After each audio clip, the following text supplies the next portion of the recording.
prepared for a trip last summer. I'm going to go back next summer, and I think Ben's going to join me and his brother, and we're going to take a little journey back because I really want him to see and understand his Greek roots. So after looking at tombstones and pictures and all, you're just like really curious. It's like, okay, I really want to go where these people came from. So you start the hunt, and we talked about the hunt all day today. And you already know the process to research in the United States.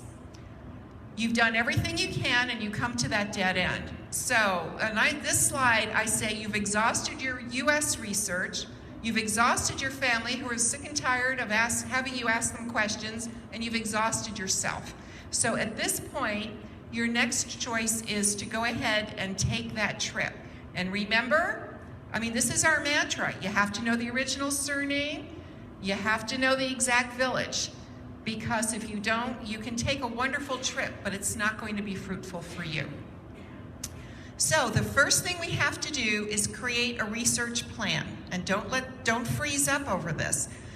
When you want to go over there, there's so much that you feel like you want to learn. You want to get everything you can about every family, but you can't see everything. You can't go everywhere. You can't visit every village. You can't go to every archive. You really need to prioritize what is the most important thing that you want to accomplish. Is it a particular family name? Is it a particular ancestor? Is it a particular, all the people that came from Ioannis? Georgia and I share that as our common ancestral village. What exactly are you hoping to learn? Because that is going to direct everything that you do over there. So once you find your objective, you need to focus on who specifically you're looking for. As I said, a specific surname. Maybe I want to look for Kostakos. But you know what? When you go back in these villages, as Angie pointed out and others, people are intermarrying. So I may find the Kostakoses in the records, but then I find that Andreas married a family that's from the Christakoses, and somebody else married a Papayanakos, and somebody else married Neftaxas. So all of a sudden now, I'm seeing other names come in. You may not want to research those names in depth. You may just want to get the maybe the bride's name and her father's name, because remember, your time is limited, and your brain gets overwhelmed too. But bring a list of the collateral names in your family, because you are going to find records with these other names. And if you already know those names, you may think you know them until you start looking at those books. And then all of a sudden, it's like, it happened to me with Gregory. I'm like, holy Christmas, what was her surname? It was my great-grandmother. I knew what it was, but I was so overwhelmed my brain couldn't think. So write them down. And then what type of information are you looking for? Of course, we're going to look for those vital records, the birth, death, and marriages, and you got really good instruction here as to how to do those. And remember that different records are found in different places, and Gregory showed us that. The archives in Sparta or the archives in Greece are not going to have death records, but the town hall will. And the archives are not going to have marriage records, but the metropolis will, the archdiocese. But the archdiocese is not going to have necessarily a death or a birth record. So you kind of have to plot it all out before you go. And deciding on what type of record you're looking for is going to lead you to where you're going to look for certain records. When I told Lika that I was going to Greece last summer, and I said I'm going to go to the archives and I'm going to look for, the Mitruna Renon, the mail registers, the town registers, and some birth records, she scolded me. She said, Carol, you haven't read my book. The archives don't have birth records. You have to go to the church. You have to go to the town hall. So next to each type of record that you want to look for, write down what repository, and you may want to put it on a spreadsheet or make a chart, okay? But write down where you're going to look for that record so you don't look stupid walking into the archdiocese like I did, asking if they had birth records, and they said no. You have to go to the local churches, and I should have known that when I walked in. Okay, the next thing you absolutely have to do, you have to contact these repositories before you go. Not the day before you leave, but a couple months previously. And I'm hearing somebody say yes. It's really important to do that. People in Greece operate differently than we do. they have a different way, they have a different hierarchy, and they just do things differently. They want to know that this person from America is going to show up at the mayor's office on July 25th, 2016, requesting death records for this family. Now, that's not to say they're going to have the records there and hand them to you when you walk in. They probably won't. But at least you have an email or a letter, and some clerk somewhere knows that you're going to come, and they're, oh, yes, of course, we'll have a seat. Let me see what I can find. Maybe if they're not that busy and they have the time, they might actually pull those records for you in advance. Don't count on it. But at least you have been thoughtful and considerate of their time. When Gregory said earlier that the people in the town hall, on one of his slides, we wrote, they're busy. They're running a mayor's office. It's like walking into a local government office here and going into a county office or a local city office here, City Hall, and saying, I'm looking for all my relatives from the 1820 to the present that lived in this village. And you just can't walk in and do that. So we have to be respectful. You also have to know when they're going to be open. Some repositories will let you look at records and take photographs, and we heard today that has happened. Lika gave us some examples, and I was able to get information like that as well. But some will not. So you want to know before you go if you're going to be allowed to go in and see the records and photograph them. So you have to do that homework in advance. It's really important. Make that appointment 2-3 months in advance, and then confirm it a couple of weeks before you get on that plane and head over there. So one other thing I did, I don't know, I just woke up one night and the thought came to me, get Father Eugene to write you a letter of introduction to the Bishop of the metropolis in Sparta. He and I share a common ancestor, and he is interested in genealogy. He's a priest in the church in New York. And I asked him, I said, would you please write this letter of introduction to me? And he did. He wrote it in Greek. Because we share a same family name, he took a personal interest and talked a little bit about our family. And he said that I and Gregory Kontos were going to be arriving at the metropolis at such and such a date and time in very formal and respectful language. Would there possibly be someone who could assist us? We'd like to look at the marriage records. And he sent it to the bishop of the metropolis. And then Gregory's father also followed up, okay, just before I went over. When Gregory and I knocked on that door at the exact day, at the exact hour I said we'd be there, we were greeted. They knew we were coming. They were so gracious to us. I mean, we're talking the metropolis here, so we have the priests. I mean, it's not a civic office, it's an ecclesiastical office. The priests in their robes, they sat us down in a beautiful conference room. They brought us chocolate, they brought us cookies, they brought us water, they gave us books. What do you want? What was really cute was the priest who was the head of the facility. Every once in a while he'd come in and he'd look at us and he'd say, how are you doing? He'd say in Greek, how are you doing? Are you having success? And I said to Gregory, always say yes, because we want them to feel that they really helped us, even though I was tearing my hair out because I wasn't finding what I was looking for. Okay, but they were wonderful to us. They knew we were coming. Okay, bring the proper equipment. We live in a digital age.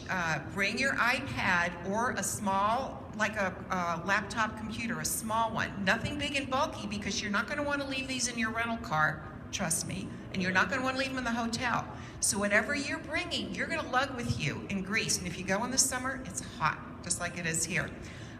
Digital voice recorders are nice, but you know what? Now there are digital recording programs on smartphones. I downloaded one. So your smartphone is going to be a combination. You don't necessarily have to bring all of these pieces of equipment. A portable scanner is nice if you want to bring one, or a scanning app on your phone. And let me tell you my experience with that. When you take a photograph of something, oftentimes, especially if you're in a darker room, you're going to get a bounce. That light's going to bounce off, and sometimes you get a hot spot on the picture. And with my luck, the hot spot was the name that I wanted, or the date that I wanted, okay? But if you scan it, the scanning software doesn't have that flash, and it will take a good picture for you. It's not a picture, it's a scan. It will image it.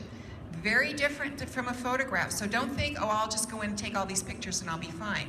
You may be really disappointed when you get home. And the last thing on this, oh, your smart maps and all, we all know about those, right? You're gonna preload, you're gonna have a data plan. But the other thing that I thought of was to bring little thank you gifts for every single person that helped me. And they were not big, trust me. And I see you nodding your head. I live in Washington, D.C. suburb. I went down to a museum in D.C. and I bought bookmarks that just had the capital, you know, Washington, D.C., something lightweight, something small. Every single person who did anything for me, I gave them a bookmark and I said thank you. They were thrilled. It was something from America and it was an expression of gratitude. Those thank you gifts are really important. Your research notes, a couple of things about that. Of course, you're gonna have them on your laptop, but it's really hard to sit there and especially if you're talking with your family, to have a computer and have people kind of peering around, looking at your iPad or looking at your computer screen to try to read a name. So the most important lines that you're researching, take the time and print out a pedigree chart or a family group sheet, and they have them in Greek too. We can, if you email Georgia or me or somebody, we'll get them to you. Fill them out with what you know and then hand them to your family and say, do you know who Yaya's mother's name was? And she can write it on the paper, okay? That's very different than just trying to find it on a screen. Okay, the next slide says know where you're going. Well, that may sound really silly, but when I say know where you're going, it is really important to understand the history of the area. I know the information that was presented here is going to be extremely helpful to you when you go back and you read Yanis's essay and some of the things that Margarita told us about these immigrations, okay? Once you find out where your people are from, go research that village. It's really easy to do now with the internet. Almost every village in Greece, or at least little metropolis, has a web page. And the way to, the other thing, not only a website, but a Facebook page. I have people from Mistras and Anavriti and other areas in the Peloponnese. Kids have started Facebook pages. I've uploaded photos. They've gone ahead and helped me identify them. But more than that, by reading them, I can get an idea of the people and what they do and their interests. I can also learn a little bit about the history where my ancestors came from.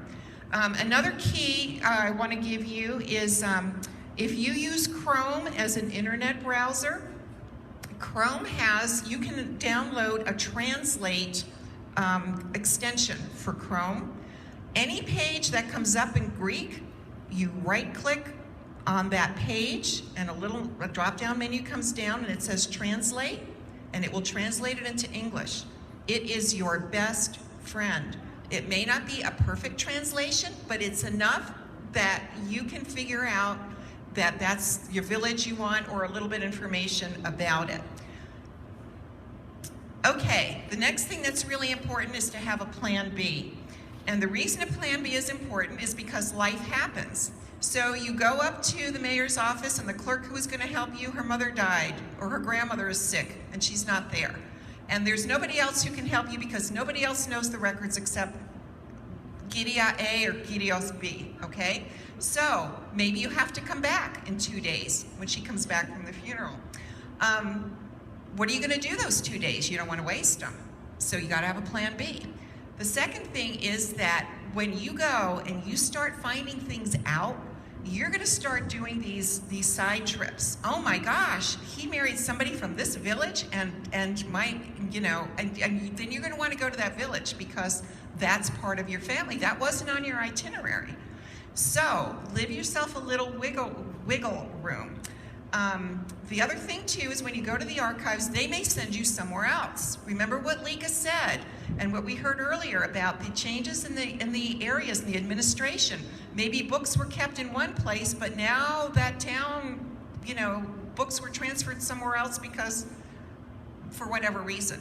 So you may have to go somewhere else. So be flexible, and in your mind, don't be so rigid that you get freaked out if something comes up and your schedule needs to change. Okay, the next thing, it's all Greek to me. Gotta brush up on your Greek. It's not hard. There are websites and Facebook pages now that will help you. If you go into Facebook, and there's a couple of them I belong to, that are teaching you the Greek language. There's an app called Greek Word or something that I downloaded from my iPad. Every day I get a couple of new words. You click on it, it pronounces it for you, it uses it in sentences. You don't need to know how to give a dissertation in front of an academic community, but you do need to know how to say some polite phrases and to communicate in a sweet way with your family and other people that you meet. The other thing is that you may or may not need an interpreter when you go to some of these repositories. A lot of people speak English now. Even my cousins 15 years ago that didn't, now they speak English. Most of them do. But you may have the bad fortune of the one person that you need to speak to who knows everything about your family can only speak Greek. Okay, so then you can't communicate with them. So keep in the back of your mind, you need an interpreter, and maybe somebody in your family will be willing to go with you. Some of this information was in Gregory's presentation, so I'm not going to go over it again, but this is the official website of the Orthodox Church in Greece, and he had this on his presentation as well. Very important, if you want to get into those marriage records, you have to know where you need to go. This website will tell you. And then your family. If you go back to an ancestral village and you know you have family there, write to them and let them know you're coming. Don't just show up on their doorstep. And let them know that not only do you want to come and do research, but that you want to come and visit them. Remember what Lika said about the love that we feel for our ancestors. People in Greece are so loving, and they're so excited that you care enough to come to their village. If your sole purpose is just to go in and collect information, you have lost out, because they will treat you like a king or a queen. They'll be so thrilled that you were there. I found this with every family that I ever went to. Plus, they can help you. If you need an interpreter, maybe your cousin is bilingual. If they're young, if they're under 30, they are bilingual. Maybe they can go with you. You're gonna need somebody to get you in the local church to talk to the priest, because it's different than the churches here. There isn't a staff in the office like Connie and Sandra are here 5 days a week. So somebody in your family needs to be able to help you connect with the priest so you can get in and see the records. We talked a little bit earlier about cemetery. They can take you to the cemetery. They can introduce you to other people. So your family is not only a resource for you, but they're a source of love for you. So remember that when you go. Bring them gifts, bring them pictures of the family in America, people that they've never met. They will love that. Okay, so the couple of last minute things. Be on time for appointments. Even if they're not, you are, because you're gonna be respectful. The other thing, either on your computer or paper and pencil, keep a daily log of what you found and what you didn't, because you're gonna get overwhelmed. It's overwhelming to walk into these archives and see these books that are this big that are falling apart. And a lot of them are in script and you can't read them. And it's like sensory overload. You just you think you're prepared, but until you're there, you're just overwhelmed. And then you're gonna think, oh, of course I'll remember when I was in the archives in Messenia, I found information on this family. Well, that's before you went to the archives in Sparta and you visited this village and you met with that priest and you saw that death record. Okay, so you're gonna get confused. You have to keep track of what you found. The other thing is to ask permission to take photographs. Don't just walk in like a brassy American, pull out your camera and start clicking. You must respect and ask permission for anything. And Greeks are very, very, very respectful people. The other last point is really important.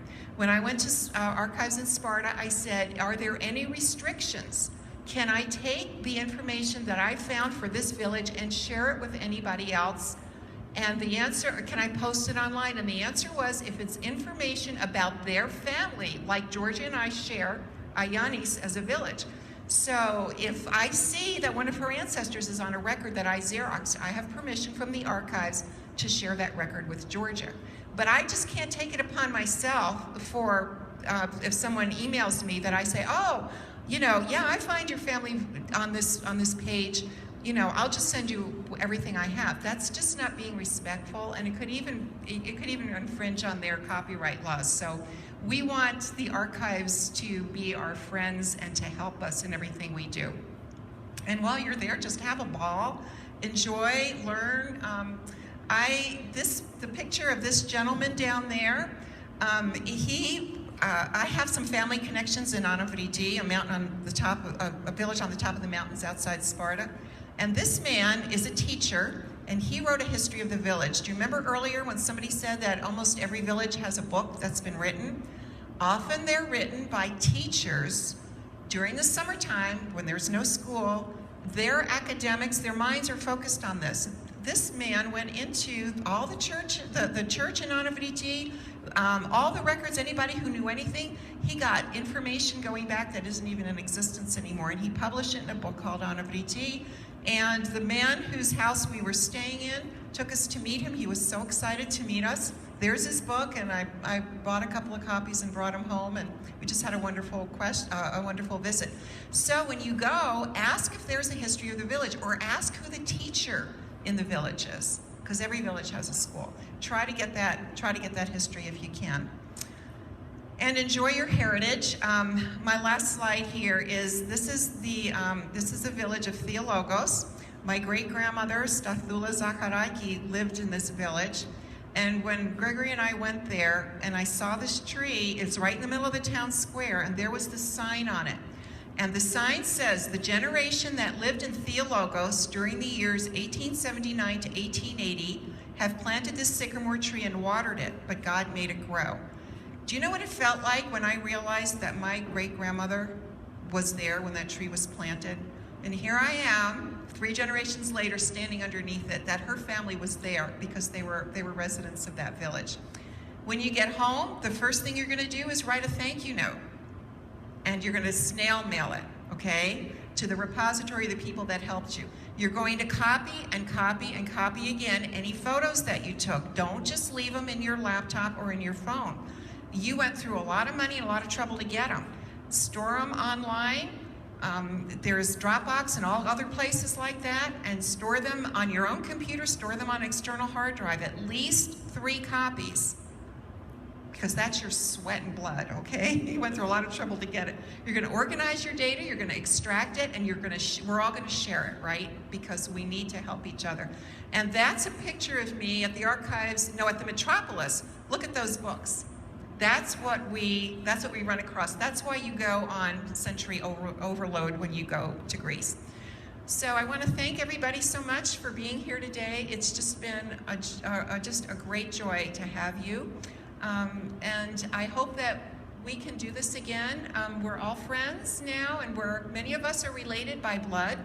I've taken DNA tests, and I have learned that many people on the Hellenic Genealogy Geek Facebook page and I have DNA in common.